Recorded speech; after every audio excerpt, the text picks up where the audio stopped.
Hello everyone, welcome back to Shriram learning classes.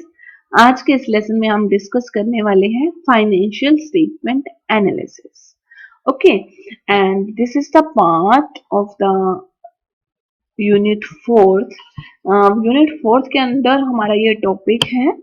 जो students anti net का exam देने वाले हैं मैनेजमेंट सब्जेक्ट से, उन्हें पता होगा यूनिट फोर्थ हमारी फाइनेंस एंड अकाउंट के अंदर आती है।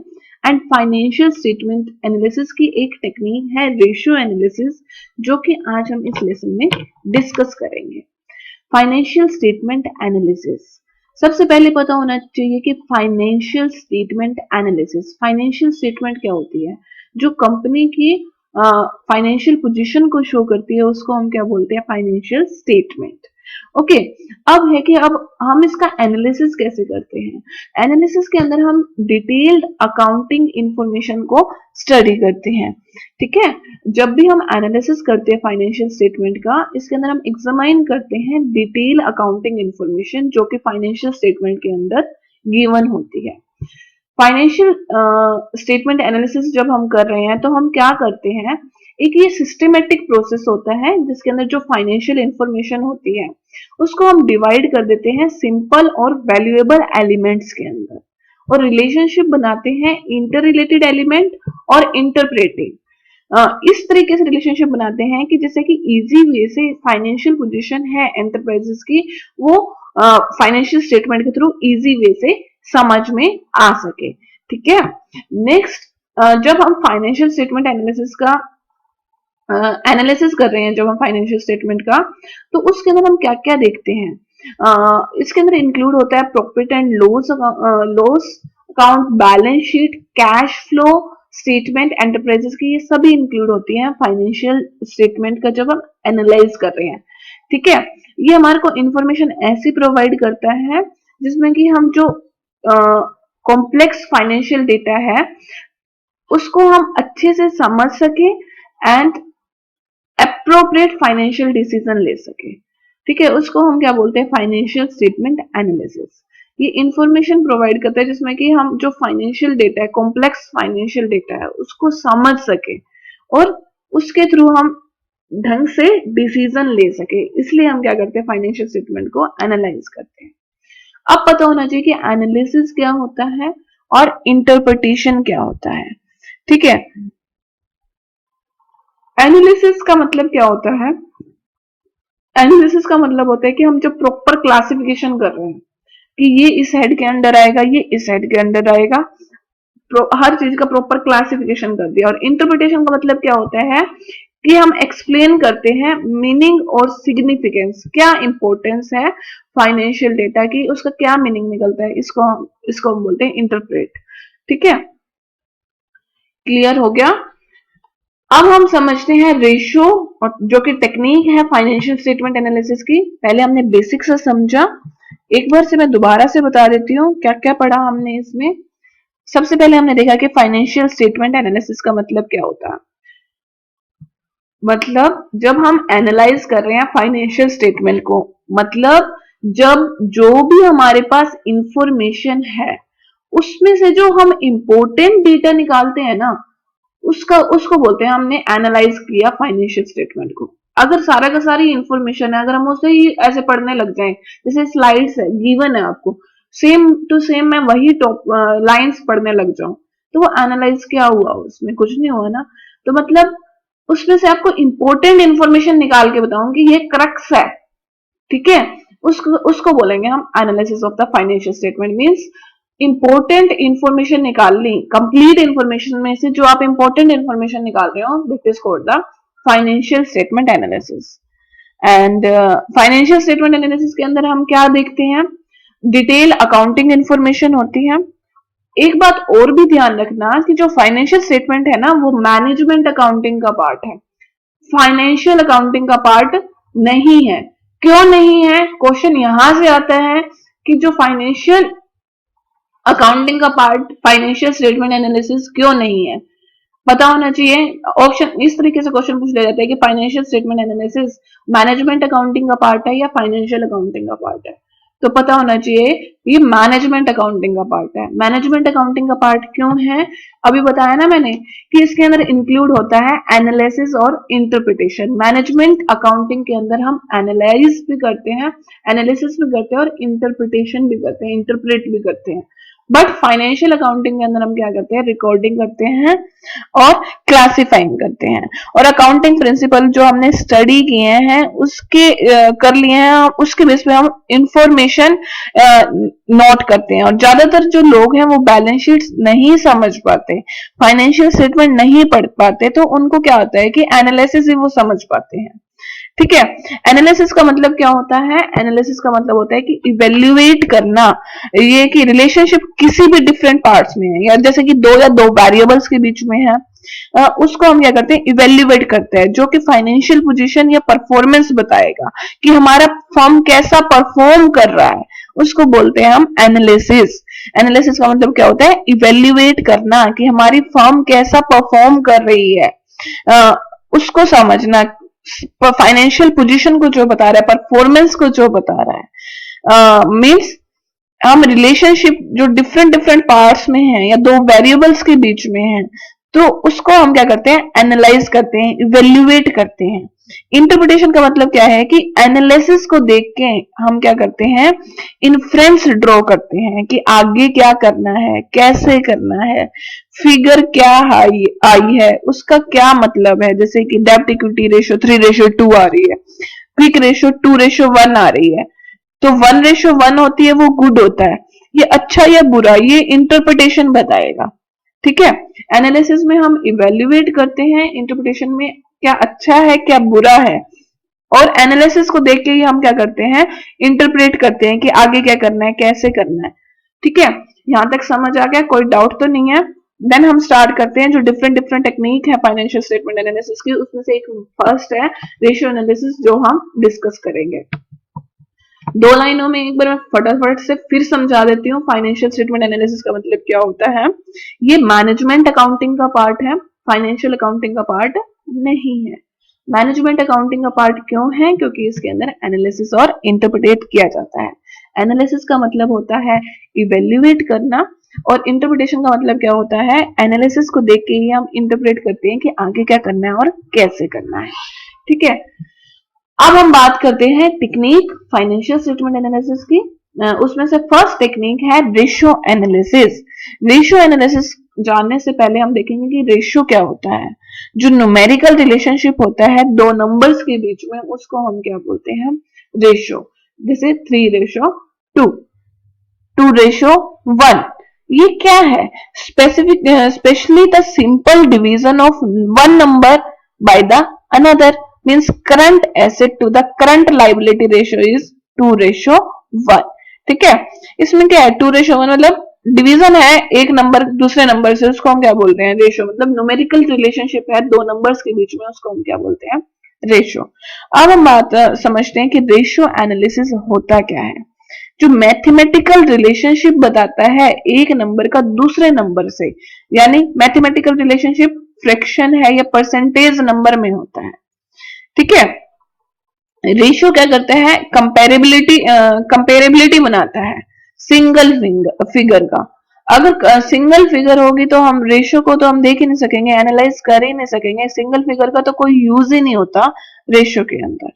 ठीक है, रेशियो एनालिसिस क्या प्रेडिक्ट करता है, कंपनी की फ्यूचर परफॉर्मेंस को प्रेडिक्ट करता है कि वो अच्छी है या बुरी है। That is called the ratio analysis. Simple ratio का मतलब क्या होता है, दो नंबर के बीच में relationship, that is called the ratio. Ratio analysis का मतलब क्या होता है, इसमें हम कंपनी की फ्यूचर परफॉर्मेंस को देखते हैं कि कंपनी की फ्यूचर परफॉर्मेंस मींस बेटर है या जस्ट है। रेशियो एनालिसिस के अंदर हम मार्क करते हैं कि कैसे एक कंपनी परफॉर्म कर रही है over time, while comparing a company to another within the same industry or a sector। Clear हो गया, रेशियो एनालिसिस क्या करता है, कंपनी की फ्यूचर परफॉर्मेंस को देखता है कि वो कैसा परफॉर्म कर रही है, अच्छा या बुरा। नेक्स्ट, रेशियो एनालिसिस क्या कंपेयर करता है, दूसरी कंपनी के साथ कंपेयर करता है, डिफरेंट डिफरेंट टाइम पे वो कंपेयर करता है। और इससे क्या होता है कि हम फाइनेंशियली फोरकास्ट कर सकते हैं कि हमारी कंपनी की पोजीशन कैसी है, कंपैरिजन करते हैं और सॉल्वेंसी पोजीशन देखते हैं एक फर्म की। अब देखते हैं कि कहां कहां पर रेशियो एनालिसिस का यूज होता है। रेशियो एनालिसिस कंपेयर करती है करंट परफॉर्मेंस किसके साथ, प्रीवियस रिकॉर्ड्स। ठीक है, जो हमारा पहले वाला रिकॉर्ड है उससे करंट परफॉर्मेंस को हम क्या करते हैं, कंपेयर करते हैं। और ये कंपेयर करती है फर्म की performance with the similar competitors. किसके साथ फर्म की परफॉर्मेंस को कंपेयर करती है, सिमिलर कॉम्पिटिटर के साथ कंपेयर करती है। और रेशियो कहां पर हेल्प करती है कि फ्यूचर के डिसीजन लेने के अंदर भी रेशियो एनालिसिस हेल्प करती है।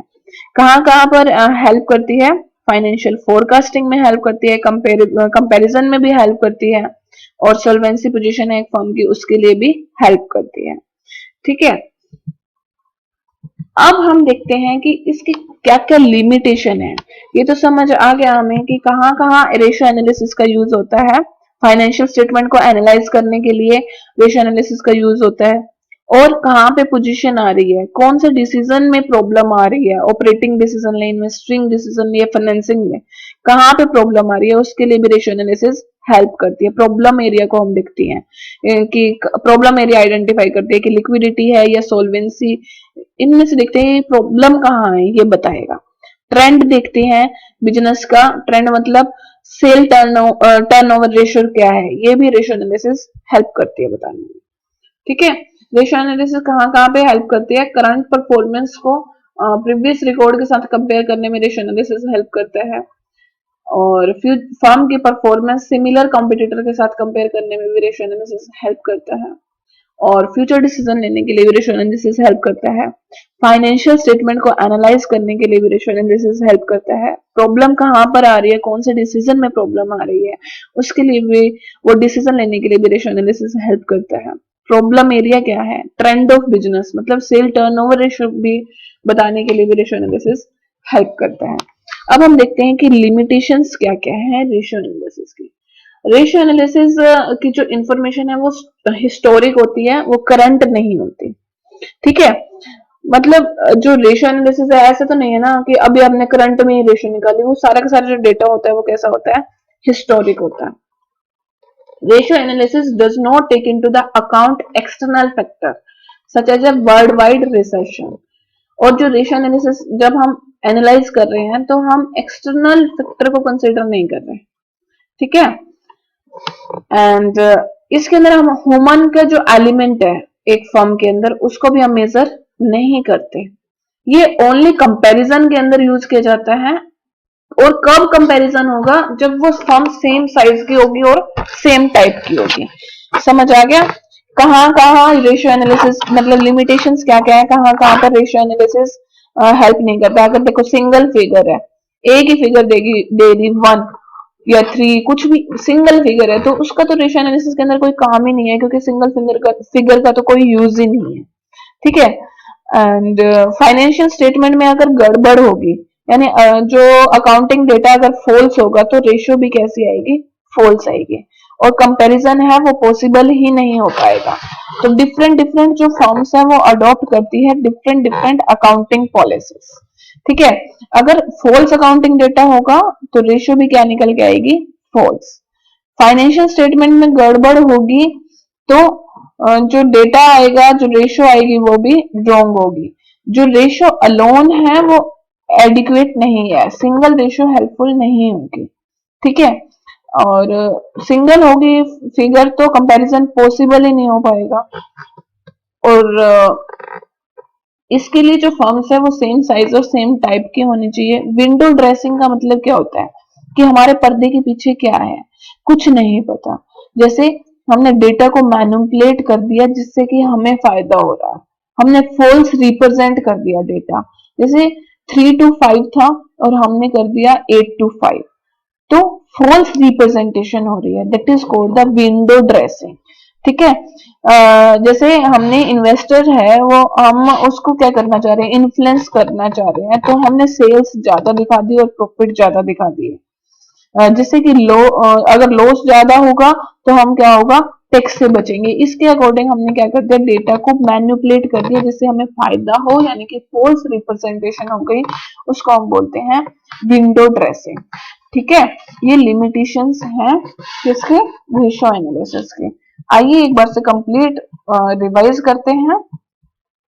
देखो ये मैंने सारा समझा दिया था आपको कई बार, फाइनेंशियल स्टेटमेंट एनालिसिस कि ये पार्ट है मैनेजमेंट अकाउंटिंग का। मैनेजमेंट अकाउंटिंग का क्यों पार्ट है, क्योंकि इसके अंदर एनालिसिस और इंटरप्रिटेशन इंक्लूड होता है। फाइनेंशियल स्टेटमेंट एनालिसिस वो होती है जो भी इंफॉर्मेशन है उसमें से हमने जो मीनिंगफुल डेटा निकाल लिया उसको बोलते हैं financial analysis. Part management accounting का इसलिए क्योंकि इसमें एनालिसिस और इंटरप्रिटेशन इन्वॉल्व होती है। एनालिसिस का मतलब क्या होता है, एनालिसिस का मतलब होता है कि इवेल्युएट करना कि हमारा फर्म कैसा परफॉर्म कर रहा है, उसको बोलते हैं एनालिसिस। और इंटरप्रिटेशन क्या होते हैं, एनालिसिस को देख के हमने जो इन्फ्रेंस ड्रॉ किया, मतलब कि आगे क्या करना है, कैसे करना है, जो फिगर आई है उसका क्या मतलब है, उसको बोलते हैं हम इंटरप्रिटेशन। ठीक है, नेक्स्ट हमने डिस्कस किया कि जो टेक्निक्स है, डिफरेंट डिफरेंट टेक्निक्स हैं फाइनेंशियल स्टेटमेंट एनालिसिस की, जो उनमें से रेशियो एनालिसिस उसमें से एक है। रेशियो का मतलब समझा हमने कि जो ये मैथमेटिकल रिलेशन बताता है एक नंबर का दूसरे नंबर से। मैथमेटिकल रिलेशनशिप जैसे कि फ्रैक्शन में हो सकता है और परसेंटेज नंबर में होता है। रेशियो एनालिसिस का मतलब क्या होता है कि हम इसमें प्रिडिक्ट करते हैं कंपनी की फ्यूचर परफॉर्मेंस, कि कंपनी की फ्यूचर परफॉर्मेंस को देखते हैं कि वो अच्छा परफॉर्म कर रही है या गंदा परफॉर्म कर रही है, बेटर या जस। ठीक है, एंड रेशियो एनालिसिस के अंदर हम कंपैरिजन करते हैं, रेशियो देखते हैं दूसरी कंपनी का, ट्रेंड में रेशियो देखते हैं डिफरेंट डिफरेंट टाइप में। एंड रेशियो एनालिसिस कहाँ पर हेल्प करता है, फाइनेंशियल फोरकास्टिंग में हेल्प करता है, कंपैरिजन में भी हेल्प करता है, और सॉल्वेंसी पोजीशन देखने में भी हेल्प करता है फर्म की। ठीक है, और कहाँ यूज होता है, फाइनेंशियल स्टेटमेंट को एनालाइज करने में भी रेशियो एनालिसिस यूज होता है। प्रॉब्लम कहाँ पर आ रही है ये देखने में भी रेशियो एनालिसिस हेल्प करता है। बिजनेस का ट्रेंड यानी कि सेल टर्न ओवर रेशियो बताने में भी रेशियो एनालिसिस हेल्प करता है, और फ्यूचर डिसीजन लेने में भी रेशियो एनालिसिस हेल्प करता है। नेक्स्ट हमने इसकी कमियां देखी, कहाँ ये यूज नहीं होता। अगर सिंगल फिगर होगी, एक ही मतलब क्या बोलते हैं उसको, सिंगल फिगर हिंदी में मतलब एक ही डेटा लिखा हुआ है, एक ही फिगर लिखी हुई है, 1 लिखा हुआ है या 4 लिखा हुआ है या 5 लिखा हुआ है, तो उसको हम किसके साथ कंपेयर कर रहे हैं, ये एक लिमिटेशन है, उसका तो कोई यूज ही नहीं है। अगर डेटा फॉल्स होगा तो जो उसका रेशियो है वो भी फॉल्स ही निकल के आएगी। अगर डिफरेंट डिफरेंट फॉर्म्स हैं, वो different different accounting principles use कर रही है, तो कंपैरिजन है वो तो पॉसिबल ही नहीं हो पाएगा। इसके लिए जो फॉर्म है वो सेम साइज और सेम टाइप की होनी चाहिए, ये भी इसकी एक लिमिटेशन है। विंडो ड्रेसिंग का मतलब क्या होता है, विंडो ड्रेसिंग का मतलब होता है कि डेटा को मैनिपुलेट करना जिससे कि हमें फायदा हो, ये देखते हैं इसके अंदर। जैसे हमने फॉल्स रिप्रेजेंट कर देते हैं, है तो 3 to 5 लेकिन हमने शो कर दिया 8 to 5। ठीक है, अगर हम जैसे इन्वेस्टर को इन्फ्लुएंस करना चाह रहे हैं तो हमने सेल्स ज्यादा दिखा दिया, प्रॉफिट ज्यादा दिखा दिया, या अगर हम टैक्स से बचना चाह रहे हैं तो हमने लॉस ज्यादा दिखा दिया। तो ये सारी चीजें होती हैं, मतलब false representation of the data, that is called the window dressing. Window dressing मतलब पर्दे के पीछे क्या है, इस वजह से भी आप इसको ध्यान में रख सकते हो। This is all about the introductory lecture of the ratio analysis, जिसमें हमने पढ़ा कि फाइनेंशियल स्टेटमेंट क्या होता है, उसका analysis, then analysis and the interpretation, then technique है जो फाइनेंशियल स्टेटमेंट एनालिसिस की, that is the ratio analysis. उसके हमने यूजेस पढ़े और लिमिटेशन को स्टडी किया। Thank you guys, and next lesson में हम डिस्कस करते हैं types of ratio analysis. 2 types हैं, ट्रेडिशनल और फाइनेंशियल फंक्शनल, उसको मैं डिटेल में डिस्कस करेंगे। ठीक है, 1 by 1 करके हम यूनिट 4 कंप्लीट करेंगे। ऐसे हम मैनेजमेंट का कंप्लीट सिलेबस करेंगे और साथ साथ पेपर 1 का भी कंप्लीट करेंगे कोर्स। ठीक है, एंड सिलेबस सभी का सभी पेपर 2 और पेपर 1 का कंप्लीट करेंगे। और आप प्लीज साथ साथ पीवाईक्यूज डेली वे में देखो, मॉक दो, तभी पेपर क्लियर होगा। Without mock and without PYQ, without practice आप रिजल्ट में मतलब जब पेपर दोगे तो रिजल्ट नहीं मिलेगा आपको उस चीज में। तो इस जैसे सिलेबस तो करो ही करो साथ साथ, बट साथ साथ पीवाईक्यूज देखो कि जैसे अब हम यूनिट 4 उठा रखे हैं हमने, तो उसके बाद एक बार 4th यूनिट का कंसेप्ट डिस्कस करने के बाद ना, एक बार अच्छे से उसके गो थ्रू होने के बाद प्रीवियस ईयर में देखोगे किस टाइप का फ्रेमवर्क है, किस टाइप के क्वेश्चंस आ रहे हैं एग्जाम में, उसके अकॉर्डिंग प्रिपेयर करो, तो जो रहेगा कि फर्स्ट अटेम्प्ट में आप क्लियर कर पाओगे। ठीक है, नहीं तो अगर सीधा कंसेप्ट कंसेप्ट स्टडी करते रहो और साथ साथ प्रैक्टिस नहीं की, तो वहां पर आपको प्रॉब्लम हो जाएगी। ठीक है, तो क्लियर करने में प्रॉब्लम होगी। तो प्लीज डेली वे में प्रैक्टिस करो, मॉक लगाओ ज्यादा से ज्यादा, पीवाईक्यूज देखो, हर एक यूनिट को स्टडी करो आराम से, देन उसके पीवाईक्यूज देखो कैसे आ रहे हैं, देन एक्सपेक्टेड ओनली पीवाईक्यू भी देखोगे ना तब भी थोड़ा कॉन्फिडेंस बिल्ड होगा। और एमसीक्यूज लगाओ, प्रैक्टिस करो, उससे पेपर क्लियर होने के चांसेस इंक्रीज हो जाएंगे। ओके, हर एक वीडियो में मैं मोस्टली कहती हूँ आपको प्लीज इस पे अप्लाई करो, जिससे कि आपका रिजल्ट अच्छा है। ठीक है, क्लियर हो। And thank you, bye bye. Next lesson में हम बाकी की जो रेशियो एनालिसिस है उसको कंप्लीट करते हैं।